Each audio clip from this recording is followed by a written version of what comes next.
Estos no son años de utopías o leyendas. La tecnología se ha convertido en un tótem y confiamos más en las máquinas que hemos creado que en nuestros propios sentidos. Dócilmente, por no parecer tontos o ingenuos, hemos asumido como si fuese un dogma que aquello que no pueda pesarse o medirse no es real, aunque lo tengamos delante de nuestros ojos. Además, ¿quién tiene tiempo para fantasías? Hay mucho que hacer.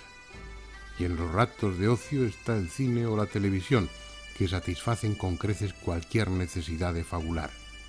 Todo lo que podamos imaginar ya nos lo dan imaginado. Pero no siempre fue así. Hubo un tiempo en el que cualquier cosa podía suceder. La técnica estaba reducida a las más elementales máquinas y no existían otros motores que la fuerza muscular.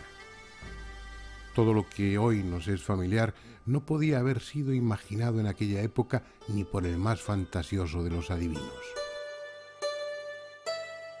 Saber leer o escribir era privilegio de unos pocos. Ni siquiera se había inventado aún la imprenta. Y el conocimiento, lo que la ciencia de entonces abarcaba, estaba en su mayor parte oculto tras los muros de los monasterios. No era ciertamente una etapa brillante de la historia. Había hambre, guerras, suciedad, epidemias y, sobre todo, ignorancia. Pero a cambio sobraba fantasía. Sin el yugo de la ciencia, el inconsciente colectivo se proyectaba libremente en todo tipo de mitos y supersticiones.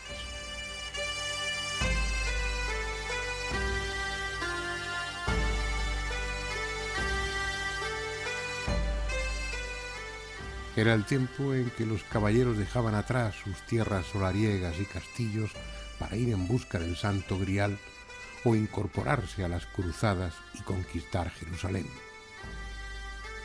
Los que regresaban traían en sus alforjas nuevas leyendas, relatos fantásticos sobre aquellos países lejanos y especialmente sobre los numerosos monstruos con los que toparon en su aventura. Nadie ponía en duda tales historias, porque, como todo el mundo sabía, en la tierra sensatamente plana de entonces convivían con el hombre las más diversas y extravagantes criaturas. Gnomos, hadas, silfos, elfos, ogros, dragones, sirenas y una muy especial, un hermoso animal que simbolizaba la pureza, el unicornio.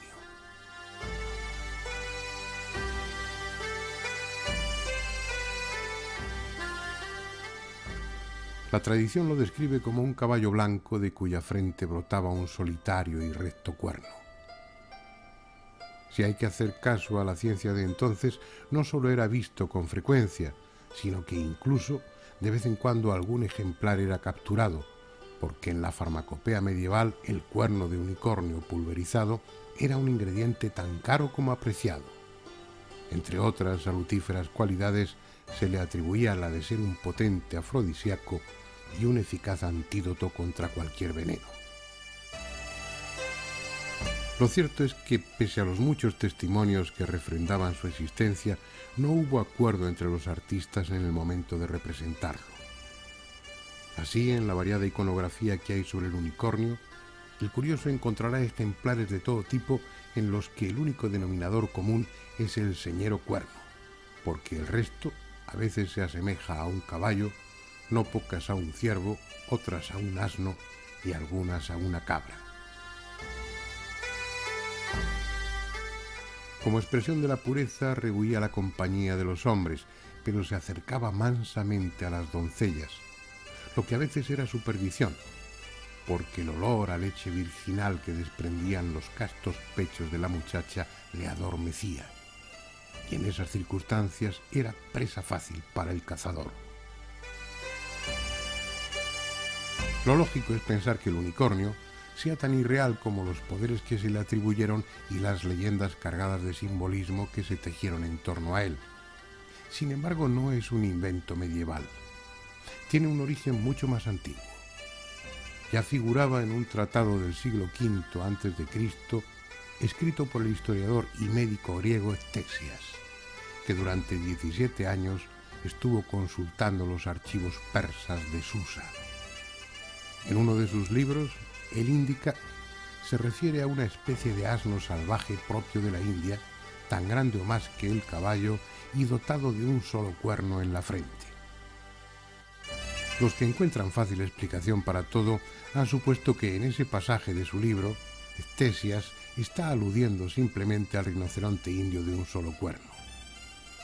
Nosotros, más ingenuos o menos conformistas, vamos a darle crédito al historiador griego, mejor dicho, a los autores persas de los que él sacó la información, y trataremos de seguirle la pista al unicornio en el subcontinente indio.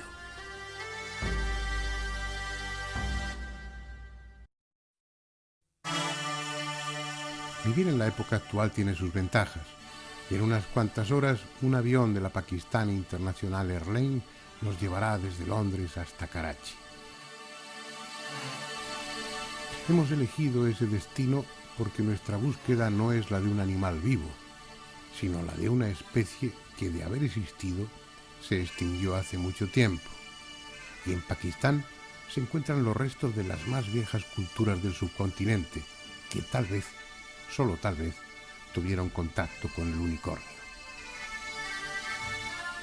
Karachi fue la capital de la República Islámica de Pakistán desde su independencia en 1947 hasta 1960.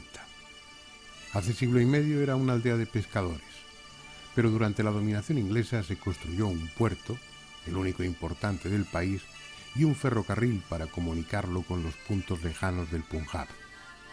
Gracias a ello, Karachi se convirtió en una gigantesca urbe con 10 millones de habitantes.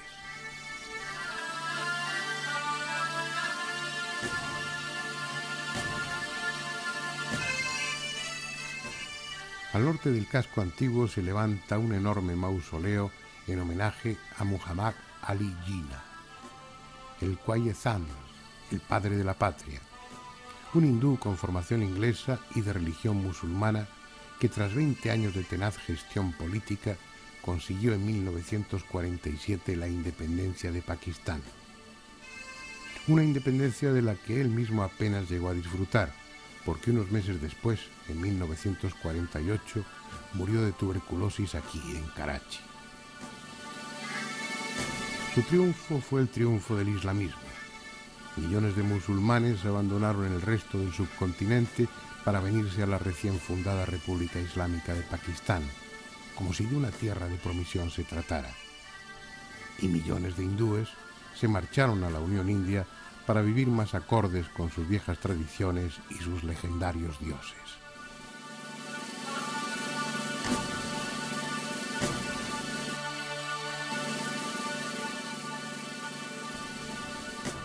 Pero aunque se trata de un país regido por la ley islámica, al punto que un ciudadano puede ser condenado a muerte por blasfemia, en la abigarrada población pakistaní caben hinduistas, budistas, católicos, evangélicos y miembros de las religiones más diversas. Los que parecen no tener sitio son los turistas. Es posible pasar toda una jornada recorriendo calles y bazares sin encontrarse con ningún otro europeo o perderse libre y anónimamente entre el tráfico bullicioso y caótico donde conviven todo tipo de vehículos, desde pesados camiones hasta carros tirados por pequeños borricos o desgarbados dromedarios, pasando por los imprevisibles motocarros, auténticos dueños de las calles.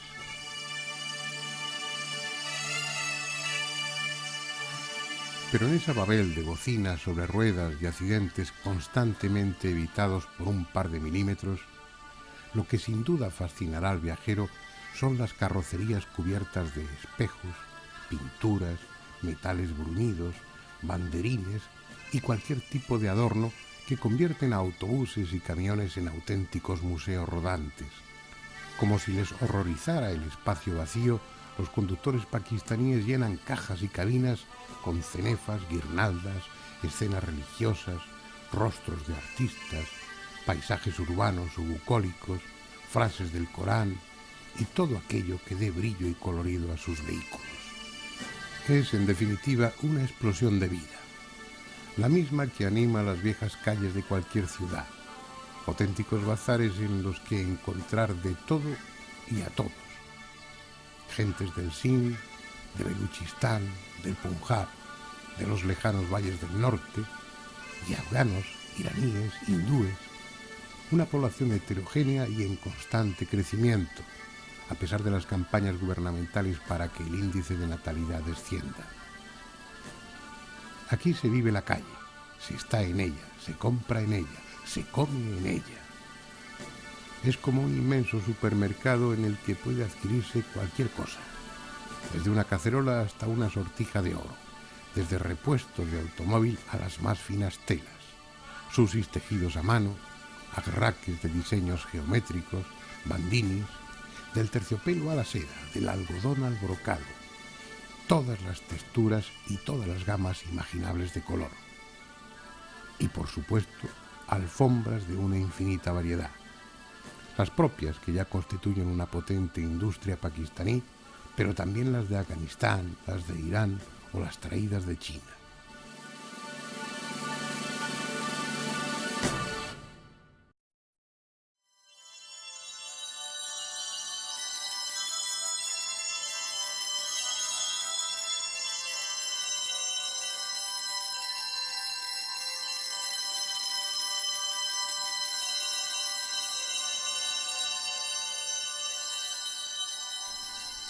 Hasta bien entrado este siglo, Londres era el corazón de un vasto imperio.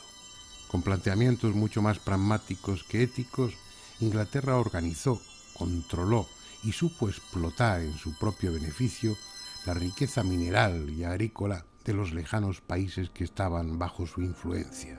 En el subcontinente indio dispuso de una inmensa fuente de materias primas y de una baratísima mano de obra para extraerlas. El único inconveniente para el aprovechamiento de esas riquezas eran las enormes distancias a recorrer hasta llegar a puerto. Por eso, una de las empresas más ambiciosas que acometieron los ingleses en esta parte del mundo fue construir largas líneas férreas que unieran los centros productores con la costa. En 1856, el gobierno británico encargó la construcción de un ferrocarril que uniera Karachi en el sur con Lahore en el norte.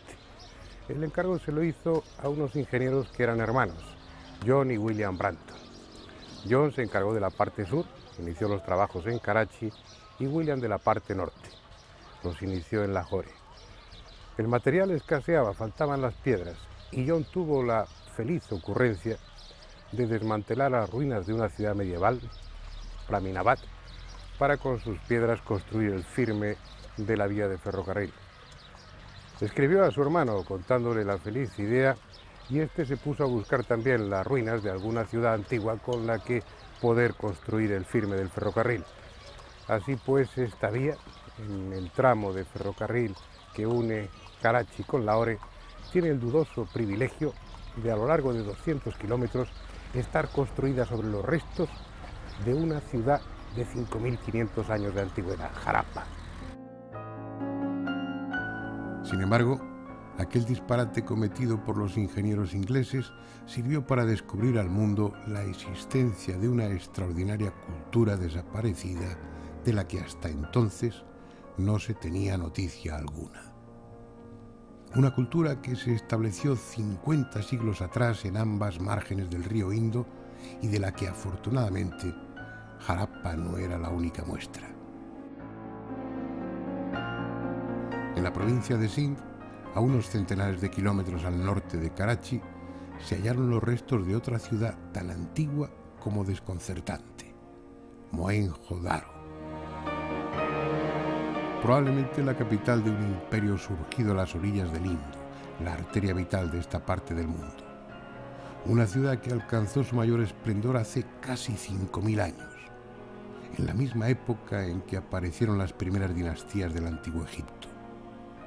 Su planificación, su sistema de alcantarillado, el trazado y disposición de sus calles para crear sombras y corrientes de aire que aliviasen el tórrido calor, sus casas, dotadas de baño y retrete, los enormes almacenes para el grano, las piscinas comunales, todo ello habla de una civilización extraordinaria y desconcertante, porque en Mohenjo-Daro no se han encontrado restos de templos ni de grandes palacios. Una ciudad concebida con criterios prácticos y sanitarios actuales, solo que hace 50 siglos.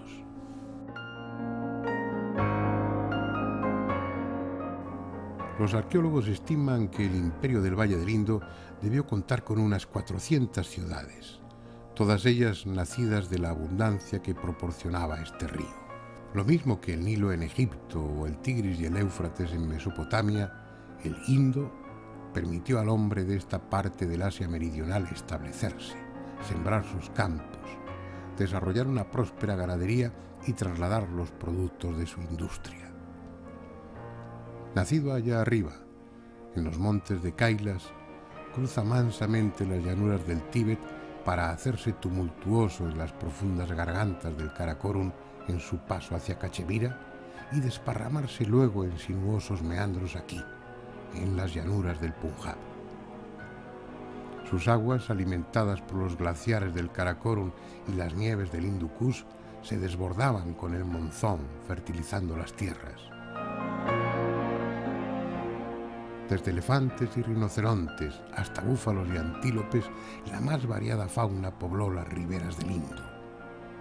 Y es posible que con ellos los últimos unicornios también abrevasen en sus aguas. Si hubo hombres que llegaron a verlos, incluso a domesticarlos, hombres capaces de dejar un testimonio convincente de que ese cuadrúpedo de un solo cuerno existió realmente, tuvieron que ser los que vivieron aquí, en las ciudades del antiguo imperio del Valle del Indo. Lo malo es que tras muchos siglos de prosperidad, esa civilización desapareció de forma violenta hace unos 3.800 años. Empujado por el frío y el hambre, parte del pueblo ario asentado en las inmediaciones del mar de Aral se puso en marcha hacia el sur en un camino de conquista y supervivencia. En su improvisada ruta atravesaron los pasos del Hindu Kush y llegaron al Punjab, la fértil tierra de los 5 ríos en el actual Pakistán.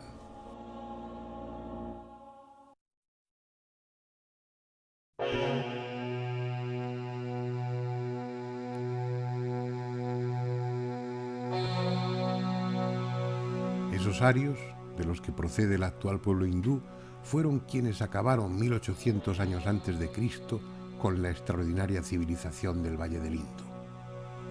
Aquí, en Mohenjo-Daro, debió producirse una brutal y despiadada matanza.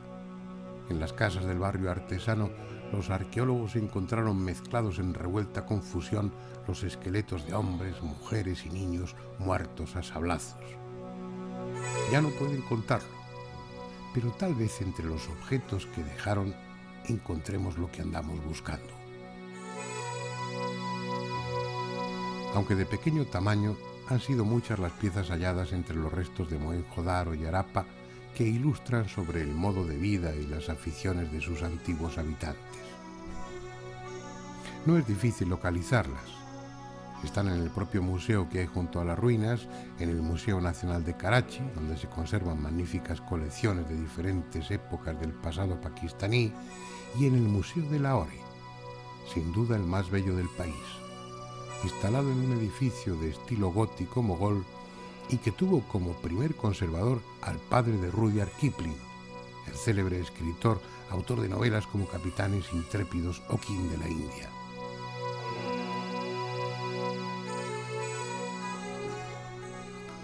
En las vitrinas se guarda celosamente material procedente de las excavaciones que hoy nos permite hacernos una idea de cómo vivían las gentes del Valle del Indo, de sus costumbres, de su sistema de pesas y medidas, de sus juegos, de su forma de vestir y de embellecerse. Que eran hábiles joyeros queda demostrado por la abundancia de pulseras, collares y todo tipo de adornos realizados con piedras semipreciosas, que tallaban, pulían y perforaban con finísimos taladros. El hallazgo de joyas idénticas en tumbas de Mesopotamia y de otros lugares permite deducir que se trataba de una industria y no solo eran fabricantes, sino también exportadores. Organizados, industriosos, amantes del lujo y del confort. Lo extraño es que, siendo excelentes artistas, capaces de aunar el realismo con la estilización, como los mejores escultores egipcios y sumerios, no esculpieran o modelaran grandes figuras de monarcas o de dioses. Esta escultura, la más célebre del Valle del Indo, divulgada en libros y catálogos con un pie que la califica gratuitamente como la estatua de un rey o de un sumo sacerdote, apenas mide 19 centímetros de altura. Lo cierto es que no sabemos cómo fue su sistema de gobierno, ni siquiera qué clase de religión tuvieron, si es que tuvieron alguna. Aquella extraña cultura desapareció dejando muchos enigmas pendientes de explicación, pero de todos ellos, el más inquietante lo constituyen cerca de 4.000 pequeños sellos encontrados en las ruinas de Harappa y de Mohenjo-Daro. Están realizados en esteatita, el jaboncillo de los sastres, fácil de grabar. Luego se les daba una capa de sosa y se les metía al horno, con lo que adquirían gran dureza y un atractivo brillo. Casi todos ellos son de forma rectangular o cuadrada y con toda seguridad estaban destinados a imprimir sobre cualquier material blando, probablemente arcilla, para marcarlo señalando la propiedad.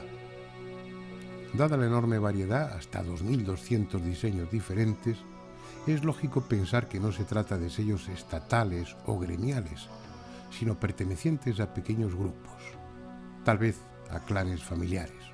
Los motivos son sencillos, frecuentemente animales de la fauna autóctona, elefantes, cebúes, bueyes, tigres.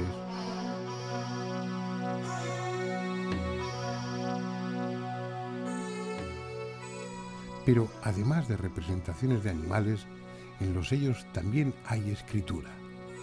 Una escritura extraña, todavía sin descifrar, ni más ni menos que una de las más antiguas escrituras del mundo. Parece formada por ideogramas, o quizá es silábica, o ambas cosas, pero es distinta a cualquier otra de las escrituras conocidas, excepto a una. Y esto hace de ella un misterio aún mayor, porque esa otra escritura con la que guarda notable semejanza está localizada en el otro extremo del planeta, en la isla de Pascua.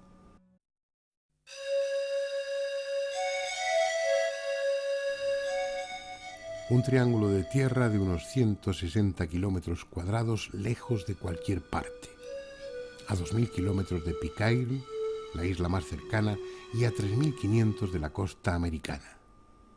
Tan solitaria, tan aislada, que sus habitantes, al no tener otra referencia que el cielo por arriba y el océano en todo lo que su vista alcanzaba, la llamaron Tepito o Teenua, que quiere decir el ombligo del mundo. Sus moai, las enigmáticas estatuas de piedra, han hecho a Pascua célebre en todo el mundo.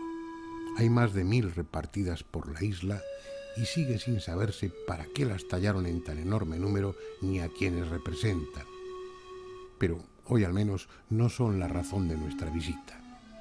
Lo que nos ha traído aquí es la escritura Rongo Rongo, grabada en trozos de madera pulida. Solo quedan 24 tablillas que se conservan celosamente en diferentes museos del mundo y cuyo valor es incalculable. Estas, que tuvimos el privilegio de filmar, pertenecen al Museo de Santiago de Chile. Como las demás, proceden de la isla de Pascua. Es una escritura ideográfica y presuntamente silábica, formada por pequeñas figuras de animales, hombres, plantas y otras abstractas. Una escritura compleja, perfectamente estructurada, que, en contra de lo que algunos afirman, sigue aún sin descifrar. Como es lógico, no se gestó en ese lugar aislado.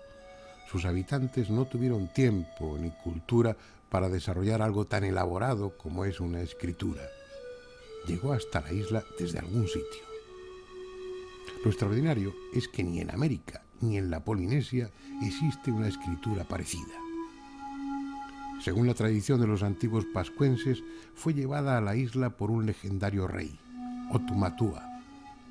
Este hombre sabio y poderoso desembarcó en las costas de Pascua con un gran cortejo, entre los que se encontraban los maoris, los conocedores de la ciencia de la escritura.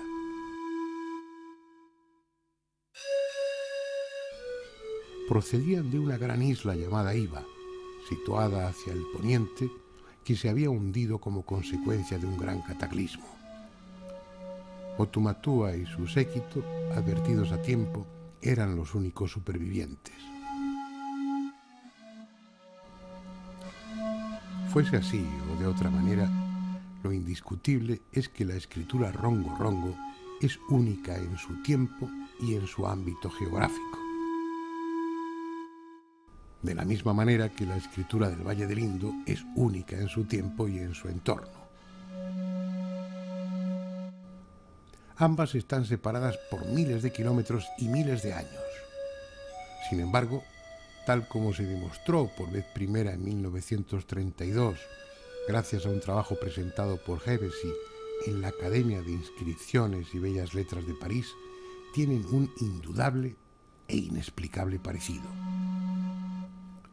Incluso en muchos símbolos son exactamente iguales. Vean si no este ejemplo. Arriba, símbolos pertenecientes a la escritura del Valle del Indo. Debajo, de la isla de Pascua. Dos escrituras únicas con semejanzas entre sí que no pueden atribuirse a la casualidad.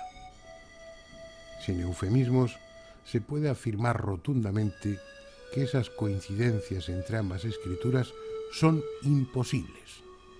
Sin embargo, ahí están. Aún podría referirme a otros misterios que hacen de la del Valle del Indo una cultura tan extraordinaria como inquietante. Solo faltaría que entre los restos que quedan de ella, tal vez en los pequeños sellos de esteatita, encontrásemos la prueba que andábamos buscando. ¿Qué animal es este? Tiene un solo cuerno. Tal vez sea un rinoceronte. No, porque al rinoceronte lo conocían sobradamente y lo representaron tal cual es. Un buey visto de perfil. Tampoco, porque cuando se trataba de animales de dos cuernos se cuidaban de que ambos fuesen bien visibles. Es un animal distinto, retratado con la misma técnica y cuidado que los demás. No es un caballo, no es un antílope o un buey, no es un rinoceronte. Es un cuadrúpedo macizo que tiene un solo cuerno, y no recto, sino curvado, como es lo lógico. Lo que sí parece claro es que entre los antiguos habitantes del Valle del Indo era un animal apreciado, probablemente por su escasez, porque está representado en casi la cuarta parte de los sellos y generalmente con lo que parece ser un lujoso pesebre delante de él. Ignoramos el nombre que le daban, pero a falta de otro mejor, y en atención a su único cuerno, el de unicornio parece apropiado.